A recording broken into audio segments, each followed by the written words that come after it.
Hello, Zimbabwe, and welcome to Africa and Beyond Television Network. And Zimbabwe President Emmerson Mnangagwa begged young people to visit liberation struggle shrines in different countries. That is in Zambia, in Mozambique, and other places. And the biggest question is, will Zimbabweans take heed of his call? So he was addressing mourners at the National Heroes Acre, and this is what he had to say. Let us take a look. I urge more of our people, especially the young, the youth, across all levels, to deliberately visit the various historic liberation war shrines in Mozambique and Zambia. This will provide insights into what the young people of yesteryear endured to bring about the freedom, sovereignty, and independence which we must never take for granted. The youth, along with the rest of our rural and urban populations, made conscious decisions to fight or support the armed liberation struggle. Similarly, today, under the National Development Strategy 2, our country enters a critical stretch towards the realization of Vision 2030. All of us, the present generation, sons and daughters of Zimbabwe, must play our part to achieve an upper middle income economy, a developed, modern, industrialized, and a prosperous society. Every community contributed to our independence.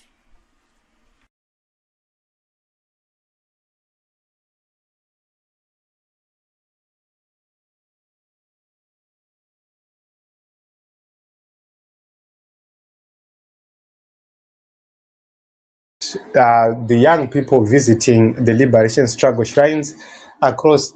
But one notable thing is he acknowledged that each and every community participated in the liberation struggle, but that pains us a lot because the same communities which participated in the liberation struggle are the most neglected communities, especially the rural communities. You go to border areas, kwese kuna namwenezi uko, Chipinge, Mtare, all those regions where war was so hot, but the communities have been forgotten, long forgotten, and no one cares about them. But let us look at the reasons why young people are not so much interested in following the historical events in the nation of Zimbabwe, and also are not willing to visit the shrines which he is talking about. Number one, the history of Zimbabwe has been distorted. They are not telling the actual or the truthful history of our country, Zimbabwe. You go back to the liberation struggle, you listen to the narratives which are being given right now by the people who were there, first-hand information. They will tell you a different story about how Chitepo died. And then this government will make you to believe that Chitepo was killed in Nana Ken Flower. Yet the comrades who were present there differ and say Chitepo was killed by his own comrades. So you are looking at all the history which we were given. It's distorted history. Look at the people who are being made heroes today. These are not the people who are supposed to be heroes. So many comrades who are supposed to be national heroes, provincial heroes, district heroes, they have been neglected, they've been forgotten, and they have not been declared heroes. Why list people who never participated in the liberation struggle? They have been declared heroes. For what, actually? Yet we have commanders who commanded the war. but never got such a recognition. So there are so many things which we can talk about. Let us look at the liberation struggle itself. It has been politicized. The history of the liberation struggle, it's now partisan. They believe kuti ZANU ndo yakarwa hondo. It's no longer a national thing. Imagine if our history was being publicized and promoted nationally, it was going to be better. So you are looking at so many shrines which we have. You go to Chimoyo, you go to Nyadzonya. These are national monuments, but they've been turned to become ZANU-PF shrines, not national shrines. That is a very big problem. You go to the National Heroes Acre, it has been turned into a ZANU-PF thing, where ZANU-PF people are declared national heroes and are buried there. For example, you look at somebody like Morgan Tsvangirai. A lot of people ask questions. Why is it that Morgan Tsvangirai was not recognized the same way other comrades were supposed to be recognized? Why is it that Morgan Tsvangirai was not declared a national hero for who he was? So all those questions you ask them, and you understand that these people, they've turned these shrines to become political party places. Who decides who goes onto the National Heroes Acre? It's a ZANU-PF, which means it's a partisan thing. So how do you expect youths of the whole country to then participate on political party shrines and to visit political party shrines? So young people, they feel that the story which is being told glorifies the ruling party and its leaders, yet it's downplaying the role of other actors. You are looking at the liberation struggle. We had ZIPRA, which was part of ZAPU. We have ZANLA, which was part of ZANU. And right now, the story is about ZANU. ZIPRA has been long forgotten. And the role of the civilians, the role of the regional support has been forgotten. There are also controversial episodes soon after the liberation struggle, how Gukula Wundi came, the internal pages which have happened since 1980 to date. All those things, they are downgrading or downplaying the liberation struggle itself. And it's something which a lot of young people are not happy about. So visiting these shrines, it will be an endorsement to ZANU-PF and not to honor the liberation struggle per se. So let us go to the liberation struggle versus the lived reality. Are we free as a country? Are we liberated as a country? No. There is a lot of economic frustration, political frustration, social frustration. Why? There is a lot of unemployment. There are a lot of informal jobs. There is a lack of opportunities where young people, if you need to rise to the top, you have to bootleg and beg for donations. And also migration, which is happening. A lot of young people are leaving Zimbabwe to South Africa, Botswana, Malawi, DRC, and other countries, including the United Kingdom, America, and other countries elsewhere. So that is one of the biggest challenge and the biggest problem. How can we be visiting such places when we are actually running away from our own country because of economic frustration, because of political frustration? So there are people who are living in exile, something which we never expected to see in a democratic Zimbabwe. We expected everybody to be right here in the nation of Zimbabwe, building this nation Zimbabwe. We are now living in a period where there is no freedom after speech. That is the new Zimbabwe which we now have, and that is not so good. So you are told that you are free, but you remain poor, you remain jobless. What is freedom without a job? What is freedom in abject poverty? So those questions, if they can answer those questions, then we will be on the same page. So for many, the liberation legacy which they are giving us is contradictory. Real heroes are not being honored, and we are having fake heroes being honored. So despite honoring those fake heroes, basic services like jobs and also prospects for the majority and the young, they remain none at all. So young people then, when they are viewing this, they see the visit of those shrines is empty symbolism. It doesn't make sense. It doesn't even address their own struggles.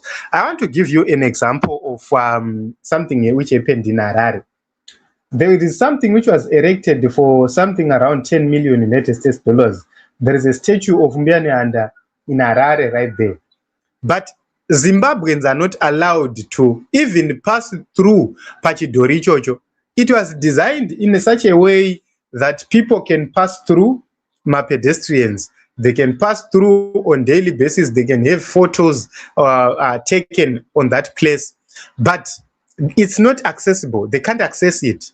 So if people cannot access Chidori Chambiananda, Chirimu CBD, Chirimu City Center, Chirimu Town, if people cannot access it, do you think the same people will be eager to go to Chimoyo, to go to Nyadzonya?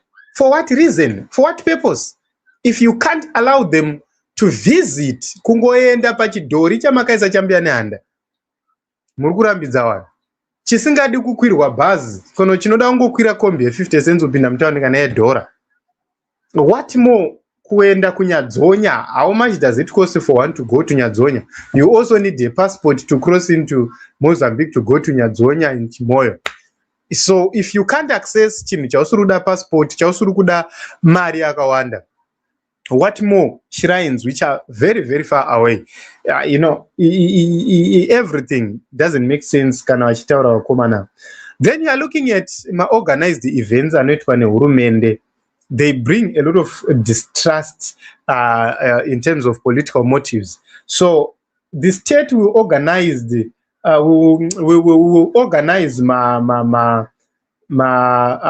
shrine towers are tied to my events akaita sema National Youth Day, and ZANU-PF people then will be buzzed to such events. I have never seen the government of Zimbabwe saying people will be going to Chimoyo. We are hiring 10 buses. We have fully paid for those 10 buses. Can people register online? Vanenge vapikwa ne system online, they will go. First come, first save basis, then you register online. There is nothing like that. They will simply register themselves kumsangano kwavo, but they will mobilize it as a national project. But so that brings a lot of distrust, because imagine kana tati chenda takabatana munhu weZAPU, munhu weZANU-PF, munhu weLead, munhu weNdu, munhu wechi, muchienda makabatana kunovisita mashrines wayo, learning the history of our country. It was going to unify everybody, and it was going to be something which is not political, and then it was going to be good. So that then makes a lot of people think that there is political indoctrination which they are trying to do something which is not so proper. Then you look at the issues of National Youth Service. Everything has been politicized to such a event, or to such extent. Saka, who then will believe in such programs? So our politics then becomes polarized, and anything which is being promoted by the state in Zimbabwe is viewed with suspicion, because you can't trust these people. Unoenda ku National Youth Service. National Youth Service kwacho kundodzidziswa kuti ZANU-PF inofanira kuramba iripo, vamunangagwa varambe vachingotonga. What kind of National Youth Service is that? So it then becomes a problem. So there is no inclusive politics in the nation of Zimbabwe, and engaging in historical education has become a problem, because you have to go through Chitepo School of Ideology, which is a ZANU-PF arm of indoctrination.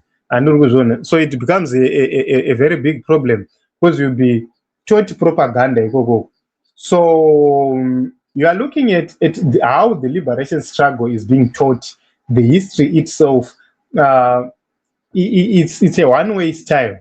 It's not something which is about for the people to know their real history. It's something which was doctored by crooks, And there is also limited space for honest discussions in terms of the mistakes which were made, the internal conflicts, civilian suffering, post the independence era. So that time mbona nguva kuti vana vevadiki tinombogara pasi as young people are political, tichitaura about gukura hundi without facing consequences, tichitaura about the land reform program without consequences, tichitaura about murambatsvina without consequences, tichitaura about the 2008 heinous elections which were conducted, short sleeve and long sleeve, all these historical events tichaimbowana nguva yekumbodzitaura, and the people who are supposed to be accountable vachizoita account for their deeds.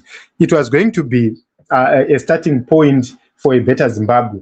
So right now, you look at the history of Zimbabwe, people are relying more on social media. People are relying more on the history which is being shared on YouTube, not on my popular books akanyorwa nezvigananda kana kuti nematsotsa. So you are looking at the war of the liberation struggle. Many young people right now, the distance itself from the liberation struggle era to now, it's a very long distance, and there is no coherence in between. There are no steps which are continuous from 1980 up to now. There is a gap in between. What it means is a lot of young people, they've become ignorant to these events because of the gap which was created by ZANU-PF, which made a lot of people to lose interest in national activities and national events. So a lot of people who are under 30, these are third generations after independence. So, you know, when you continue to talk about the liberation struggle and they do not realize the benefits of that liberation struggle, they'll say, that becomes a question. And if you cannot answer that question, which is no abatsirachi, then it's a non-starter in my own view. So that is something which is very, very important. And we have mashirains arimo muno muZimbabwe. You go to Kwarusape oko kune shiraini iriko. You have been reading and listening to some comrades. They will tell you kuti kune shiraini iri Kwarusape kwakatovigwa vanhu vakawanda vachiiswa mumamass graves in those areas. It's not being taught in our books of history. There is nothing from our government. So you can actually see that this government even the symbolic places even Zimbabwe. Okay, you can talk about Chinoi 7. You can talk of the place which they perished. Where is it? How is that place being recognized? Was that place developed enough to allow people to actually visit and learn the history of what really happened in Kongo? All those things. You talk about Njimbo have you ever preserved such places? Have you ever thought of preserving those areas and make them national monuments or national shrines? Have you ever thought about those things? Nothing like that. So that is the reason why you could see that a lot of young people then become disinterested in these things. But I'm not so sure your thoughts and your views about this. MNANGAGWA says young people should visit my national shrines, Mozambique, Zambia, and to visit them. Are you willing as a young Zimbabwean to be visiting such places?